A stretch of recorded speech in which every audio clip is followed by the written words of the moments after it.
So here we go. We are getting this one started right now. I'd love to kick it off with a member of the blue team. There's I Got Your Pistola, 39 kills after 2 games. This kid has been going off on the main stage, plus 12 in that last game type in Team Slayer. Pistola is on top of his game just like he was back in Dallas. I'm just glad I could win some tournaments in Halo 1 before he was born, so.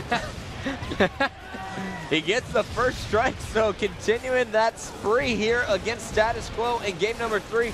Coming up behind Ace, he's going to pick up kill number 2 before finally being finished off here. But 3 players from Status Quo are down. Instinct has total control of the map with Lunchbox carrying those rockets, and Roy, his twin brother, is going to be moving flag number 1. This may be, actually it is going to be a 30-second flag cap here from Instinct. Look at that, throwing the flag up. Now, we haven't seen that strat with running the flag yet. Walshy, is that going to be the main route to take with that flag? I feel like if you don't have the entire team dead, that's a good way to go, but like, Instinct right there could have just, you know, ran wherever they want to that last flag. They had the other team slayed. Like, I don't see too many teams tossing it up and run it bomb mill, but when you outslay the other team that badly, you can do whatever you want.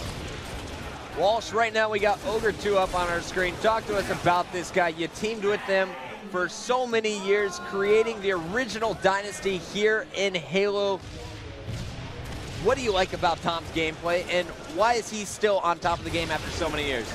Without a doubt, one of the smartest players out there. Like, you probably hear me get a lot of credit for objective and all that sort, but he's one of those players that you see make so few mistakes. We had a Lunchbox being taken down. We're going back to Ogre 2. I'd love to actually stay on him for a bit. He's the greatest of all time. He actually has just a few more tournament wins than you. Dave, how many do you have? I think I have 23, and I think last year he got 3 and then 1 this year, so I'd say it's pretty safe to say he's out of reach, and you know, you could pretty much call him the greatest of all time right now, because he really is. Tom in his base, throwing grenades down low, knows there's a player from Status Quo down there, playing this one super patiently, waiting for SQ to push up, then catching Flamesword off guard here, and he's just gonna leave that kill, allowing Lunchbox to finish it. Meanwhile, we have a flag being moved by Status Quo, Enable trying to keep it alive. And that just goes to show the confidence that he has in his team. Right there, you'll see so many of those teams, like even in the top 8, that'll jump out and challenge that. And had he died right there, that was an unnecessary death. Like, Tom did not make a mistake right there and played that perfect. Assault losing that DMR battle. Actually, he will stay alive. I thought Ogre 2 was going to hit that final headshot. Now finding Flamesword. Flamesword is going to converge on him with Assault to take him down finally. We take our screen to Lunchbox, one of the twin brothers from Urbana, Illinois. Scott, you love these facts, right? Yeah. They're so awesome. Now, the thing that interests me is the routes players choose to take on this map. It seems as though every team has a different strategy going in off the beginning. Walsh, what do you think is most effective? It's the first tournament's been played in, so it's really hard to tell what has been the best and most effective. But our team has had a lot of success just staying up top. It just feels like you can do so much damage as long as you're all together. And when we're down in numbers, we like to be on the bottom of the map because we can just hopefully draw some of them down low or get away and sneak away. We just watched Ace put in flag number 1 for Status Quo, so we're all tied up 1-1. Remember, here on Android, we're going to 5 flags. Ace spotting 2 players spawning down low over here on the yellow side, putting shots on both, almost took out Ogre 2, and while he was doing that, the rest of his team was trying to lock down the green side as Enable started a flag run, but knowing that we had Instinct with the numbers, he's going to have to put that flag away. And Enable can't get into a groove. He is the main Slayer for this team, but he hasn't really shined yet, and right now Instinct's throwing with a kind of a counter cap already as Ogre 2 puts in this second flag. Brilliant flag run, and Enable's just been shut down because Instinct does such a good job of making sure they don't lose track of players. They know, all right, we killed 3 of them, we're missing 1. Just their awareness is off the charts.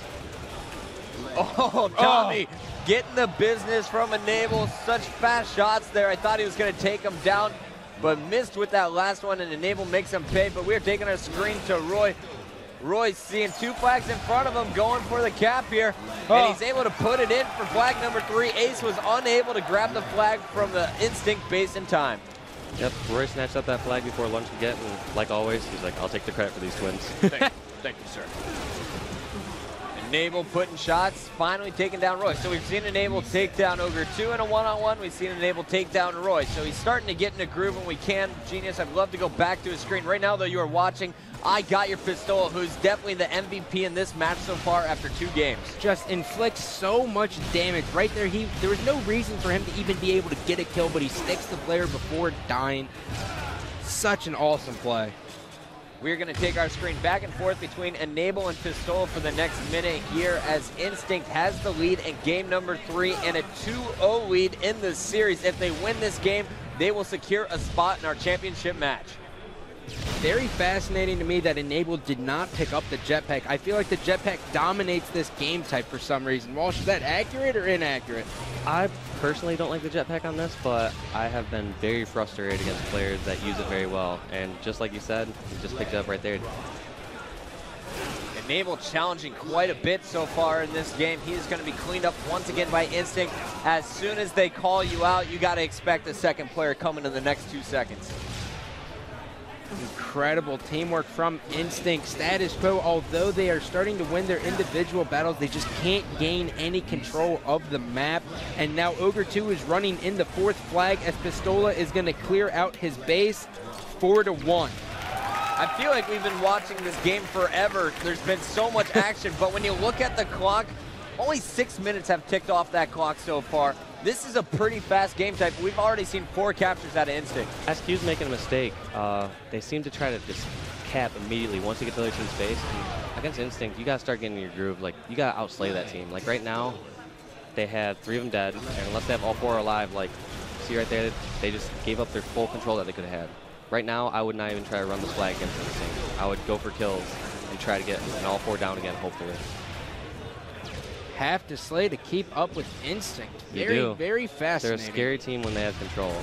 So you just got, like, especially right now with them being down 4-1, like, you have to get in some sort of groove. Your only hope is to, like, get control and get, like, a double cap or just, you know, make sure that they don't get a cap. And for those of you out there who are trying to get better at Halo Reach, you can learn from all of these guys on Instinct. I love how Lunchbox played that last flag, didn't even go for the return. Instead, he was looking around, trying to find the injured players, was able to pick up 2 kills, letting the flag return on its own. And now you got just more map control here as Instinct continues to outslay the Status Quo squad, but SQ does have 3 up, and Flamesword is trying to get into this Instinct base. Immediately shut down on the ramps once again. SQ can't get anything going, guys. Like I said, we have yet to see SQ have all 4 of them down and do a good flag run where they don't get control yet. And part of that has to do with not, you know, run it the correct way. Like Flame last time ran it towards yellow and got caught in a one-on-one with Ogre 2 and gave up, you know, an easy kill that they could have avoided if he ran it the other way. Now, it seems as though Instinct does such a good job at always having 1 guy alive. Even if 3 down, it's as if they hide, and that stops Status Quo from getting full control. Walsh, how do you really keep up with that? That's the thing is, like, Instinct's awareness against other teams, they don't allow someone to sneak by. They should have a good idea where they're at. So, like, for example, Instinct, they'll be like, all right, they spawned at yellow. If they killed 2 or 3 guys there, they're assuming that last guy's yellow, so they'll search out all of yellow. They're not searching the entire map. They're not going to waste their time searching their base, searching, you know, the other team's base, searching green. They know that that person should be at that spot, and if he isn't, then they can kind of narrow down their options where he's at. We did have 3 down for Instinct, but Pistola was that 4th member alive. Now we have 3 members up for Instinct as Lunchbox comes off the respawn. And Ogre 2 is going to connect on some nice shots top middle, taking out Ace, putting more shots on a player over at yellow, and now he's going to flank while Roy is going to get taken out inside the base. 3 dead once again for Instinct. It looks like Pistola is going to stay alive bottom middle. Enable's looking for him, and Lunchbox had a rocket. Good trade with the rocket guy right there.